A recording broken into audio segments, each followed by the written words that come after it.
We see Jesus performing miracles by healing like the sick or raising the dead, raising the dead. But in 2 Corinthians, when Paul was telling God that he has a throne in the flesh, he replies by saying he doesn't necessarily like fix or heal his physical pain.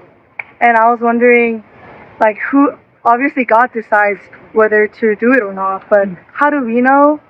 And how does God determine whether it is God glorifying to heal a sick and when it's okay to not physically heal a person when they are ill? For a Christian, suffering, the reason why Christianity has always been called the suffering religion is partly because we have a suffering Savior who suffered with us today, and he definitely did 2,000 years ago, obviously. So I look at my suffering, hopefully just about every time, although I fail often, as a trial.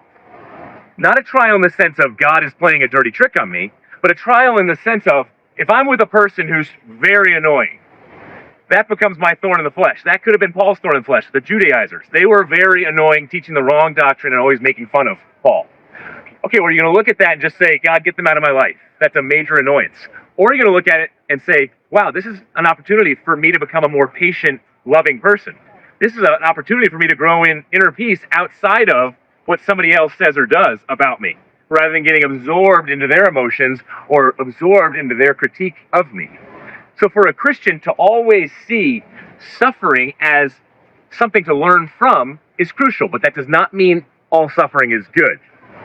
Because God does not punish now like he did in the Old Testament, but he could bring certain trials into our life that we could learn from. But the suffering of when my dad brought up my cousin who passed away in a car accident, I don't look at that and say, all right, God, you're trying to teach me something right here, right now. No, I look at that as the door was cracked wide open from the very beginning when we sinned. When sin came into the picture, mass chaos began at every level. And so God is never saying, oh, that suffering right there, that car accident, that suicide, that big issue, that's a good thing. No, that's the devil getting an opportunity to have a field day on us. And it's also just the breakdown of what was perfect here in this cosmos before sin entered the picture. What do you think of this conversation? Don't forget to comment it down below and also share it with others. God bless you.